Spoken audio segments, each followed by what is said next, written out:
back to What Arty Noobs with General Disturbance. This is the 212A. It's the Tier 9 Soviet SPG.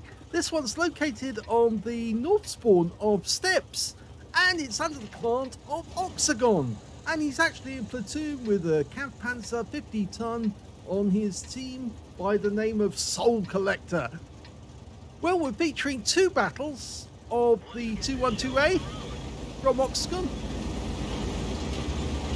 We've seen him in battle in this tank before. 3 marks of excellence on the barrel of his howitzer. It's the 203mm B4 howitzer. And you can get very good results from this Arty, mainly down to the fact that it dials in very quickly on the enemy and it's got a reasonably fast reload time. Standard reload 37.39 and Oxagon's got 28.65, so very, very quick on the reload. But remember, it's a 203mm, which is capable of 900 alpha on the enemy. You'll penetrate 52mm of armor as well. And if he can get the shell to land on the top armor, the enemy tank is really going to suffer. And the first tank we see coming to view is a Shure 4. And he's hiding behind the rock at the moment, but there is an MX AC-48 a little way away. Now, he's got slightly heavier armor on the front of the tank, but there's no guarantee that the round will actually hit the front. That one appeared to land alongside the AC. And he's changing positions straight away to avoid any counter battery.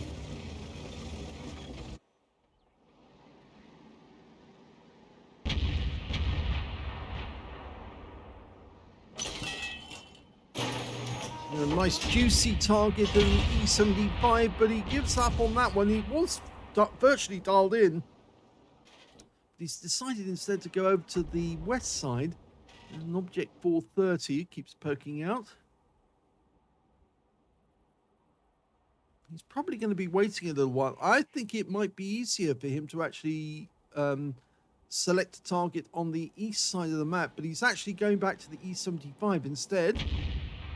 Okay, just a bit of a rescue bloom there for a moment.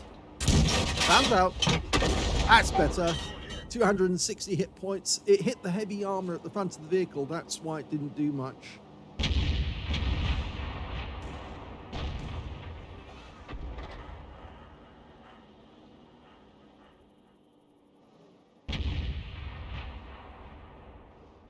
As you know, this tank was actually, this Arty was devised based on the KV-222, which is basically a KV-3 hull. But as we know, the KV-3 is at tier 7. It's got a heavy tank hull, which means, of course, it can ram enemy tanks, but they took some of the armor off it. It hasn't got the same armor as a KV-3. Object 430, almost fully dialed in. Nice hit! That was better. 405 hit points off that one. Our teammates have actually cleared most of the enemy off the east side of the map. There's still a few stragglers they've got to clean up. The odd thing is, they appear to be actually now trying to cut straight across the field, and I think that's a bit of a mistake. There, Emil just wiped out our E75 because they were sitting there thinking about what they were going to do next, and well, that's worked out against them. But some of them are actually coming back. It's almost as if they're anticipating that the enemy is going to make a thrust up that side of the map. In fact, we are 2 tanks down on the enemy now, and considerably down on hit points. 5,000, well, 4,000 down on the enemy. So yeah, maybe they are pulling back because they were badly mauled by the enemy tanks getting to where they were, and they decided it'd be better off for them to come back and be defensive. Now, we've got a red line. Now, that's usually an indication that there's a rock in the way, and I think it is his position, but he's firing over it there, and he hits the IS-6B. He might want to change position from where he is at the moment. Yeah, and there's another good reason. The Arty just hit him. So his position was worked out by the FV3805. and now he's been warned, go away from this position or you get hit. And he's still in the same spot. That's normally fatal. If you do that in an Arty and you stay in the same position, you are going to get taken out by the enemy. All he's doing is moving over just a little. He might get stunned by the next Arty shot that comes in, but the enemy's streaming into the east side of the map. So yes, they did anticipate that the enemy was going to be making a thrust up that side. And we're going for the ENJ0Y. Rounds out. And he got a hit for 206. But he's just changed his position back to the one he was in before. Now, if that FV3805 works that out, he might be on the receiving end of a British artillery shell from the enemy Arty.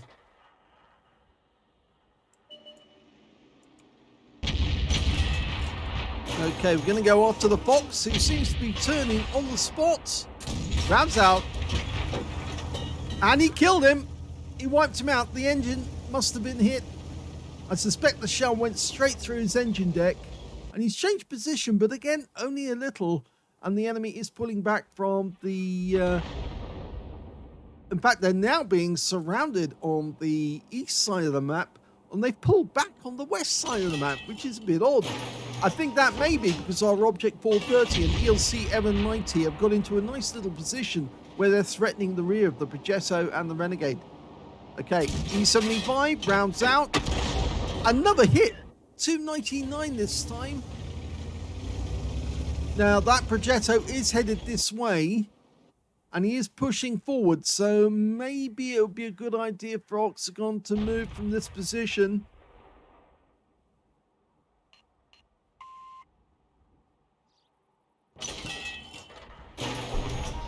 Yeah, I think he's drawing attention to the fact that we need some help over here. Our platoon mate is still alive, so Soul Collector needs to come over and protect Oxagon. Otherwise, he's going to be meeting that Progetto very shortly, and that could be fatal. He's streaming along the railway line at high speed. And there's the Renegade. There's the Progetto. He's been spotted. And yes, he is heading in that direction. Just took a hit. You just hate it when you get these warnings coming up.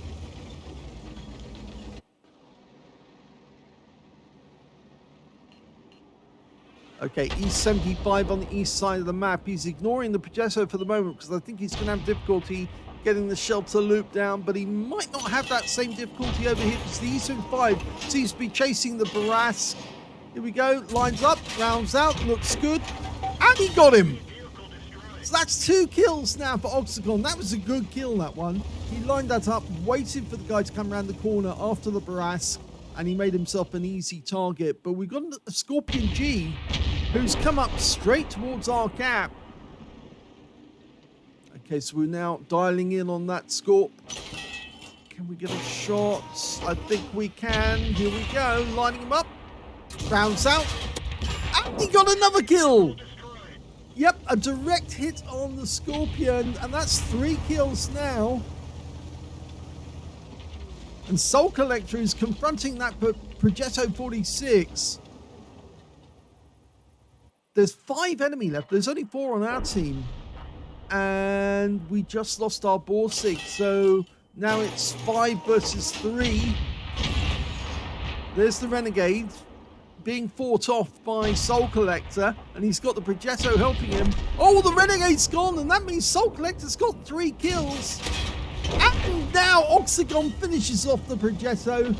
And they've got 7 kills between them. And that means now they're on for a brothers in arms. So long as one of them doesn't get killed by the enemy. The enemy team's still got 3 tanks though. And it's just Soul Collector and Oxagon left on their team. They're facing a Striv S1, a T28 prototype, and that FV3805. And remember, the FV3805 does know where we are. Well, somebody went into the cap. And I have a suspicion that might have been the Striv, but will be confirmed. Yes, it was the Striv, and he pulled out of the cap area. A nicely timed shot tracks the Striv. Unfortunately, the Kampfpanzer's not in a position to actually do anything about that. Oxagon changed position just a little to avoid any chance the FV3805 will do a speculative shot where he fired before. Really helps that he's got this fast reload as well.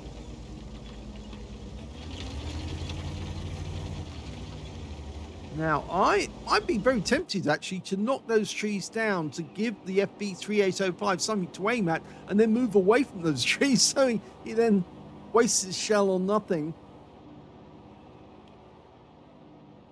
Soul Collector's headed. Oh, he's found him!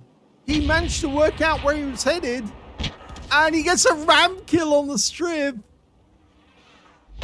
The FV3805 surrounding stuns Soul Collector, but he still managed to stay alive. So that's 4 kills apiece now.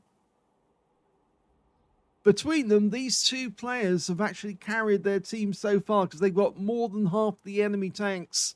And that means now it's only the FV3805 and the T28 prototype. Last seen over on the east side of the map. So this is very much going to be a case of Oxagon stunning the enemy, tracking him in place, and then letting Soul Collector get the kill, living up to his name.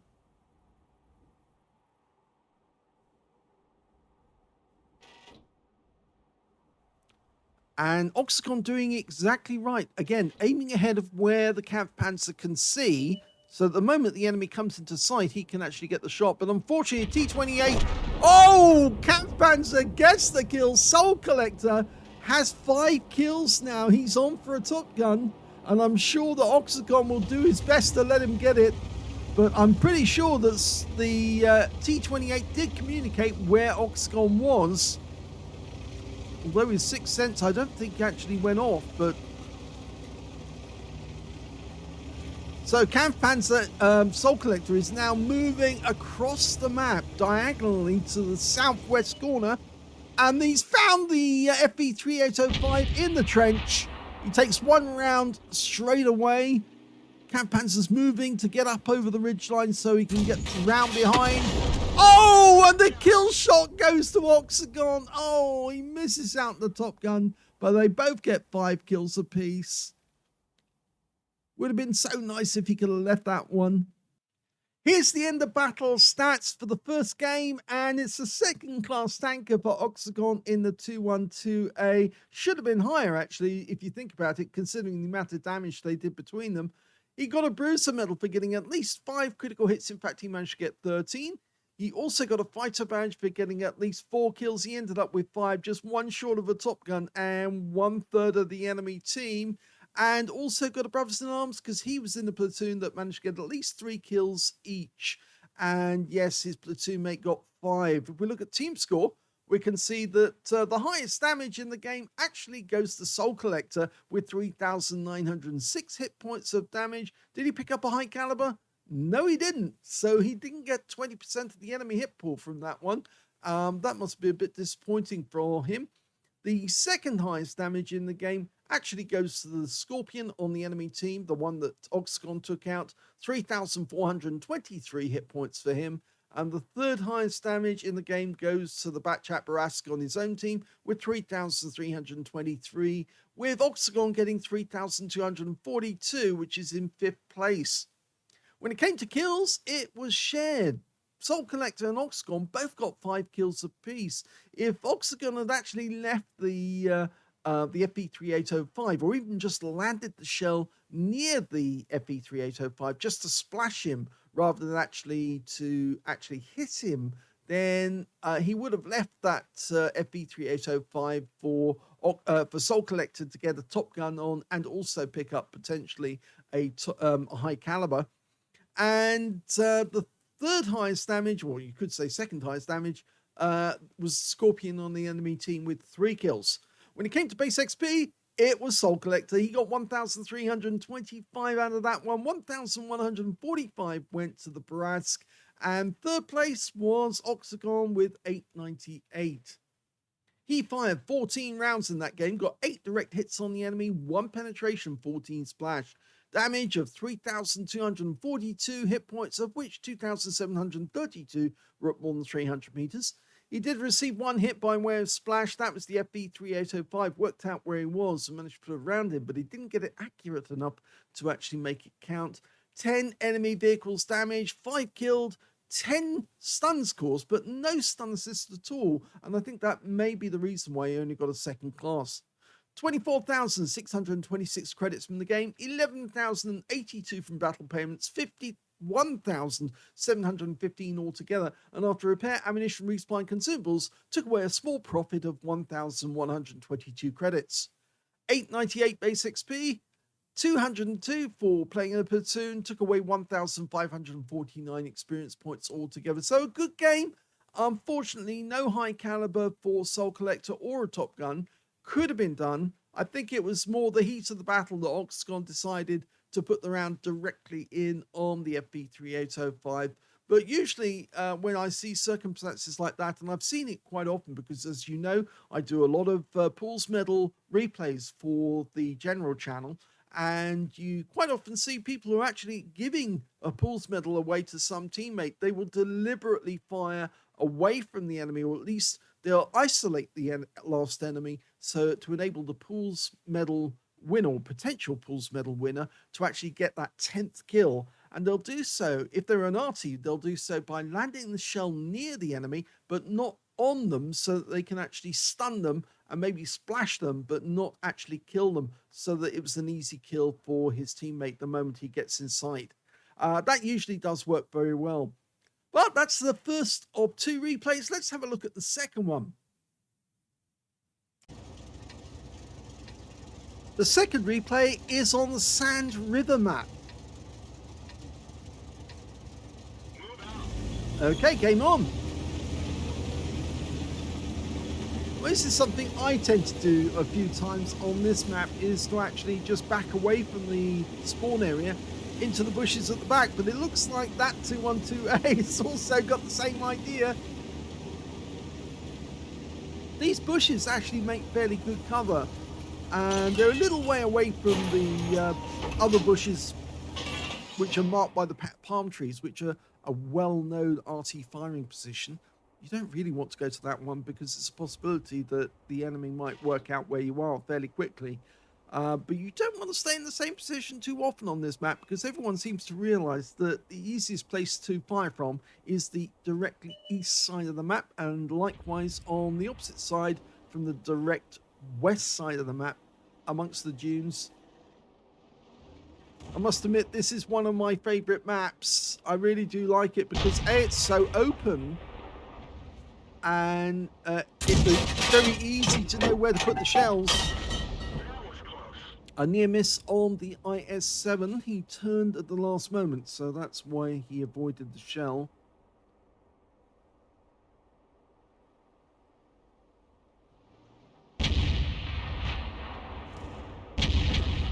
Oh, that was brutal. The Uda's taken down by 2 tanks at the same time. We're going to go for the IS-7 again. Try and stop him from taking advantage. Rounds out. Looks good. It is. 254. It's 900 alpha, 52 millimeters of pen. So if you can get anything near 450, then you're doing well. But that was a low roll, mainly down to the fact the IS-7 does have very good frontal armor. And if the shell hits that frontal armor, it's likely to do less damage overall. Okay, he's lined up again. Rounds out. And he's decided to change position. He got another hit on the heavy armor. 269.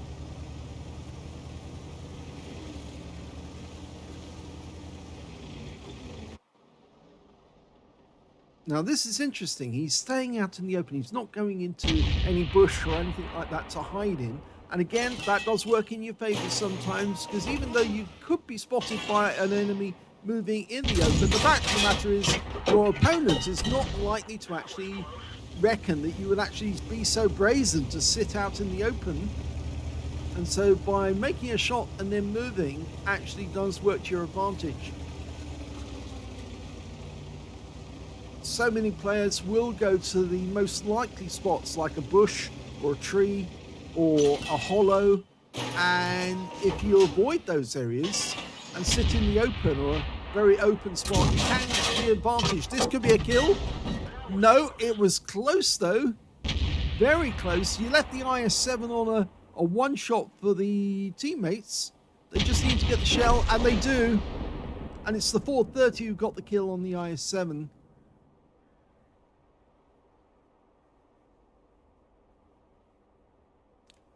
Now, interestingly, in this game, we got Soul Collector again. Yes, this time round, though, he's in the Strib K.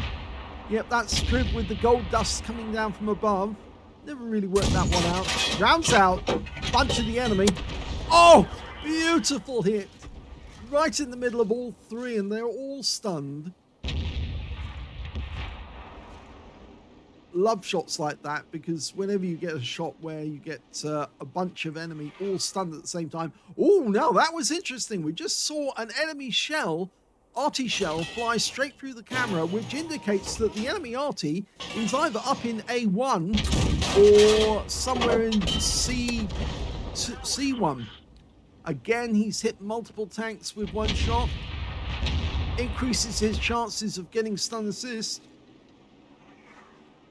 And again, we see that Arty shell. It does look as if it's coming from A1 rather than any of the other spots. Could be B1. In fact, both of them are coming from that direction.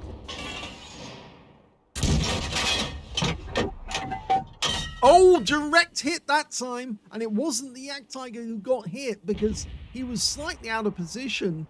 So it's one of the other tanks that was up there that took the round.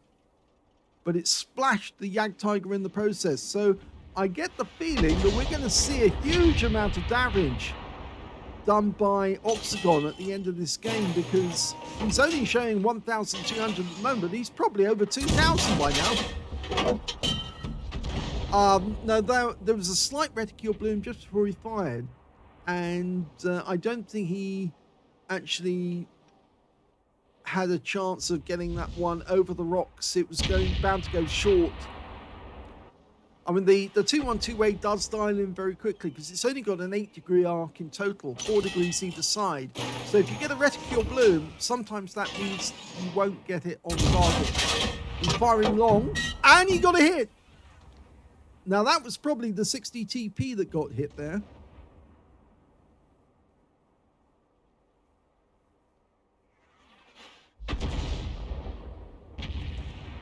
They're one up on the enemy. They're up on hit points. There's the A phase 1. Can you get a shot on this one? He's going for the rocks, using the rocks for cover.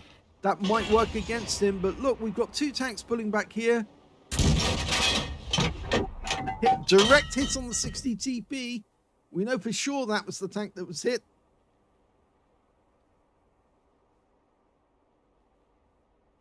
Now, apart from using premium consumables, it appears that Oxagon's probably using vents and probably vent purge to increase the skill. But I don't know if he's noticed, somewhere to the north, we've got a leopard, an enemy leopard coming in. He's been spotted by our leopard, but that leopard might actually spot where Oxagon is if he gets too close, because you can see he's well within our view range now. Rounds out the Jagdtiger. A nice hit for 372. Oxagon might want to change position just slightly and head a little west, because the enemy leopard is now coming close to our cap and we don't want to get spotted. If the sixth sense goes off, he knows he's got a motor. And we've just lost our leopard defending the cap area. So, yeah, Soul Collector's coming back to help. Rounds out the 50 TP. And a splash. Yes, he's spotted what's going on the mini-map. And he's now decided to skedaddle out of the sight of that enemy leopard. And he has been taken down by our Jagdtiger.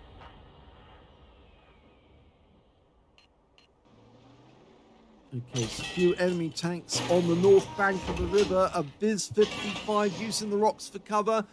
Let's see if we can get around in there. He's trying to line it up. Difficult to line it up. Instead, he opts to go to the Emil 2. and changes his mind and goes back to the STP. Rounds out. Good direct hit. Again, it hits the heavy armor on the front of the vehicle, and that's why he only gets 268 or 298 rather.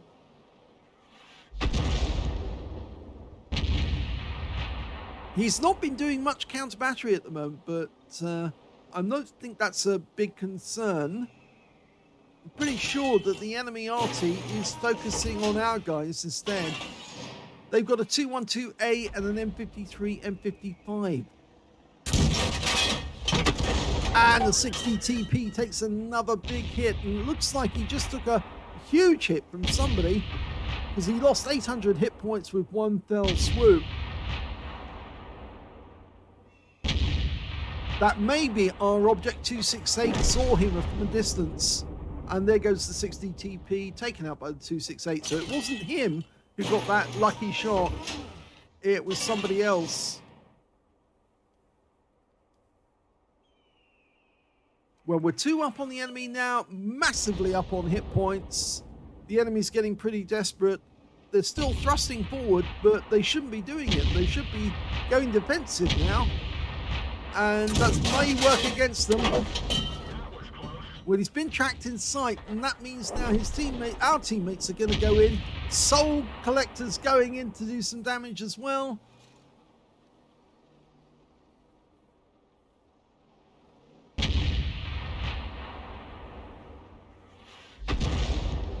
We're almost ready for another shot.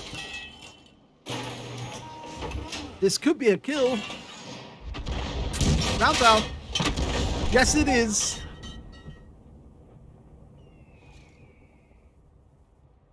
So that's now 1 kill for Oxagon, 3 kills for Soul Collector. He's been very, very busy.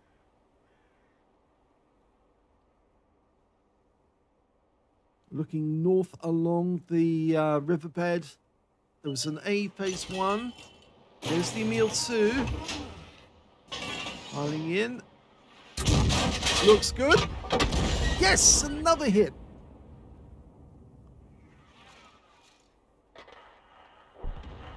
Oh no, Soul Collector just got wiped out by the enemy Arty. The 212A managed to kill him.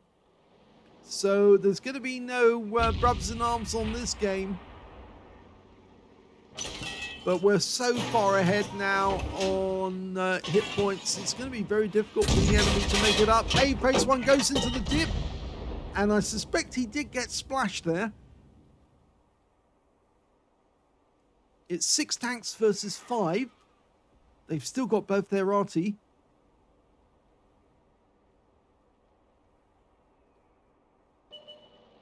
Okay, there's the ENJ0Y. He's not a one-shot, but he is if one of the tanks gets him. So if we can splash him, damage him, rounds out. And that's a kill. Yeah, he took a hit from somebody just before our shell went in. And now Oxagon's got 2 kills.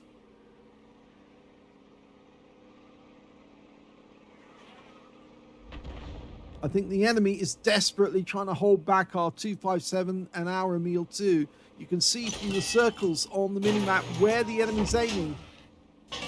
They're just not interested in counter battery. They're just interested in holding our guys back. And now we spotted the E4 up in the sniper's nest. Gonna put a round in there. Rounds out. Now, how did that T110E4 teleport from where he was until where he to where he appeared? Very, very odd there.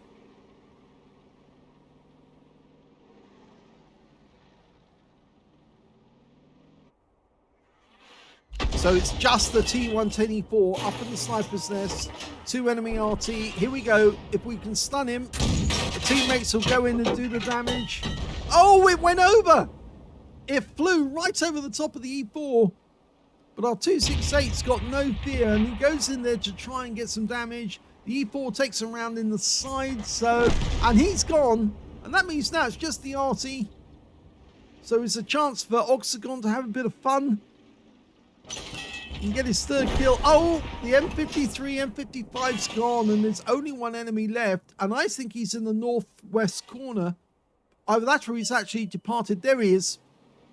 Yeah, I thought that they were firing from much further north than usual. And just as Oxagon fires, the game is over. They got the kill. The mouse gets the final shot. Well, there was a huge amount of damage for Oxagon out of that game. He did very well indeed. He got an ace tanker out of that one in the 212A. He got a bruiser medal for getting at least 5 critical hits. In fact, he managed to get 12. He got a Gauss medal for doing more damage, exceeding 8 times the hit points of his own vehicle. And he also got a Confederate as well for hitting more of the enemy than anyone else on his team. And let's have a look at team score and see where he came. Well, the highest damage in the game actually went to the Object 268, who managed to get 4,553 hit points. And just behind him was the Viz 55 on the enemy team, the one that Oxagon killed. He managed to get 4,308. And then we've got Oxagon with 4,222. So he wasn't far off getting a high caliber. The 268 picks up, no, all he gets is a 5 for effect, so he didn't actually even get 20% of the enemy hit pool. The next, which is the highest number of kills, well, that's shared between Soul Collector, who managed to get 3 kills, and the enemy 212A that actually took him out in the end. He also got 3. 2 kills went to the mouse, the Object 268 and Oxagon, and also the T124 and M53, M55 on the enemy team. Well, didn't mean for that to happen. When it came to base XP, it's Oxagon. He did the best in that one. 1,213, probably because of stun assist. 1,067 went to Soul Collector, and 862 went to the 212A on his team as well, Capiton. Oxagon fired 22 rounds, got 11 direct hits on the enemy and no penetrations, but he did get 23 splash, because obviously he was hitting multiple tanks with some of the shots that were fired up into the sniper's nest. At one point he was hitting 3 tanks at a time by hitting one and splashing the others. 4,222 hit points, all of it at more than 300 meters. He damaged 8 of the enemy, killed 2, and that's where he picked up the Confederate. And he got 2,120 hit points of stun assist off 21 stuns. And I think that combined with the actual damage he actually did, he ended up with a lovely combined total of 6,300 odd, and that gave him an ace tanker. He also caused 21 stuns in that game, and that's why he got so much stun assist. 40,487 credits from the game, 18,219 from battle payments, a total of 85,023 altogether, and after ammunition, resupply and consumables, made a profit of 22,283 credits altogether. 1,213 XP, 273 for playing in the platoon, took away 2,093 experience points altogether. So yeah, a very good battle in this one. Soul Collector and Oxagon do seem to work very well together. It was a pity in the Steps game that he didn't get the Top Gun and the high caliber. That probably would have been a nice end to that one. But it is difficult sometimes when you've been, after having a long battle, to obviously be aware that somebody is on a possible medal for number of kills, and then to aim the shell in such a way as to actually disable the enemy tank rather than get the kill. But the Sand River map was excellent. It was a very good battle, and because the enemy wasn't doing any counter battery, well, neither of them were, there was no need for him to actually change position. In actual fact, I think it was fairly obvious when we saw those traces going over the enemy sniper's nest coming south that the enemy tanks were somewhere in the north, and I think it was either the riverbed or it's in A1 just above the riverbed. So he could have done some counter battery, but he didn't choose to do so because he was more interested in getting raw damage on the enemy tanks and helping his teammates to clean them up. If you enjoyed both those replays, please give this video a like. Do subscribe to our channel. Leave a little comment down below because it feeds the algorithm. And thank you for watching.